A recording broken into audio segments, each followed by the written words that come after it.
Hello everyone, welcome back to my YouTube channel. In today's episode, I would like to share my personal experiences about being an international student in UK and how I faced the different challenges that came with it. And trust me, I'm no expert, but I just wanted to share my personal experience so that if a person is in a similar situation, they understand that they're not alone. I would like to share what I would have done differently in terms of what I did and how I faced a few challenges that came with being an international student and how I applied for jobs. I currently work as a genetic technologist, but 3 years ago, I came as an international student to the UK. So I studied MRes in molecular microbiology, and I would like to share a few insights about how I felt about it and how things are going right now. The first 2 months of coming into the UK, I used it to understand the pace better, to adjust to the city, to settle down a little bit, to adjust to the new course, the new style of learning, teaching, curriculum. And I feel like that time is important to give to your course so that you understand what you are getting yourself into. So it gave me a very nice idea about what course I was doing and how I should be prepared, what kind of commitments does it require and things like that, and which helped me understand what kind of part-time is doable, because I didn't want to affect my studies just because of the part-time. So I was in the first 2 months, I was looking for part-time simultaneously as well, and I found a part-time in a care home. Now, in a care home, it is very emotionally stressful, it is physically draining, but for me, I really wanted to work for the healthcare services from early on, and my career choice is similar and it is people oriented. So I wanted some soft skills and transferable skills that came with the part-time job. So I wanted a job not just for the money, but also the soft skills and transferable skills that I could take it into my full-time career. So although it was full, it really helped me build myself as a person, to understand how life really is, to make me more empathetic, be more patient in life, and to understand the actions and consequences of whatever we are doing. So this job helped me keep myself rooted, and it really supported me not only financially but also mentally to improve myself every day and to celebrate the choice of life, to celebrate life. So it was very emotionally fulfilling for me. I felt like I was making a difference, and in 3 months I started looking and considering what kind of jobs I would like to do as a full-time once I finished this course. So it was a very interesting phase where I was looking into career options, what can be done, and what is the job market right now, and what would I excel in, what skills do I have. So it was a good time to understand what I wanted to do in life for full time, and also to understand what was available. So I took a month to understand what I would like to do, and then in 4th month I started applying. Don't get me wrong, if your course is for a year, I think the right time to start applying is 4 months into the course.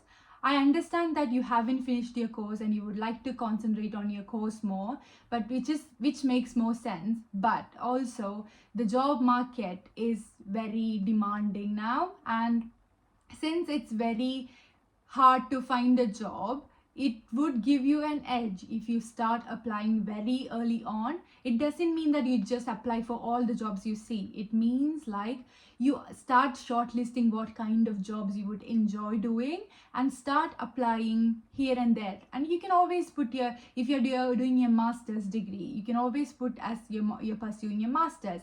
And also the recruitment cycle and the recruitment time for all the companies take a long time. So if you're planning to join work immediately after you finish studying, you really have to start it early on. So I think I started applying for various jobs in the 4th month. So I would like to share an experience, that the mistake that I made during the starting of my job hunt. and I would like to share it so that if somebody else would like to start job hunt, they do not commit the same mistake. So what I did was I started applying everywhere I could find, all the jobs that I could see. It was more about how many jobs I applied every day. It was like a challenge for myself. But I don't think that went very far, because I took it upon myself to apply for all the jobs. So it was quite demanding, wasn't it? I had to apply, I had to prepare for the resume, because one resume doesn't fit all. I had to like prepare my resume according to the job description, and then I had to do things according to the job role, and then I had to prepare for the interview. So it was completely exhausting. Into this process for 2 months, I realized during my 6th month into the course that I was not doing it right. So what I would like to change was to not apply everywhere, to pinpoint where you would like to go, where you would like to see work, and apply only in related areas. So if imagine you wanted to work in a city A, and you apply for similar jobs in city B and C, even though they're not your first options, you can always apply. So the more interviews you give, the more experience you have with interviews, and the higher chance that you get the actual job when there is a vacancy in city A.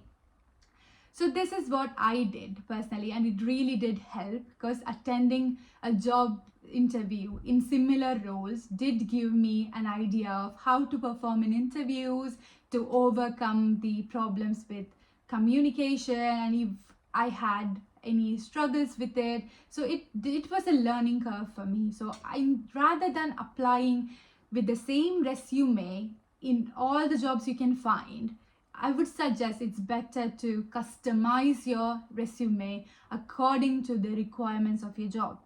I'm not saying that you apply for any job, just modify it according to the job. No, you understand where your skills are, where you will be benefited, where the company will be benefited from you.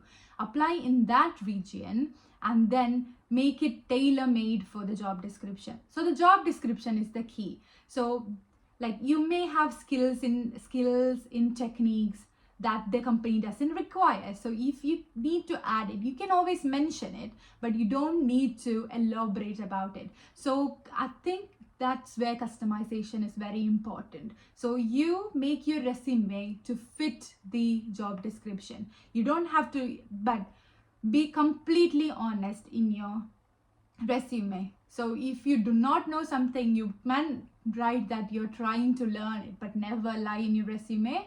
I think that is very important, to be very honest with your resume and with your applications. So customize it, don't lie about it, and apply to the places where you think you'll be a suitable fit. Follow this technique to finally get my job that I wanted, and then I am very grateful and happy that I made a decision to not apply everywhere and find the first job I find, but to take time and do the job that I actually wanted to do. So I feel like jobs are big commitments, so if you do not enjoy what you're doing, I don't think it can do it very far. So I felt it was very important to understand the job description if you are willing to do it. And following this strategy, I found my current job role, which I thoroughly enjoy. And I would like to wish you all the very best for all your job hunts. And if you are looking for a job right now, don't worry about it. I know it will take a lot of time and effort. It takes a lot of time, but it is definitely going to be worth it. But when you look back, all the struggles were worth it. So just do not jump into the first job you find. Go for it and work towards your actual goal. And I really, really hope and pray you all get it as well. Good luck. Thank you for watching.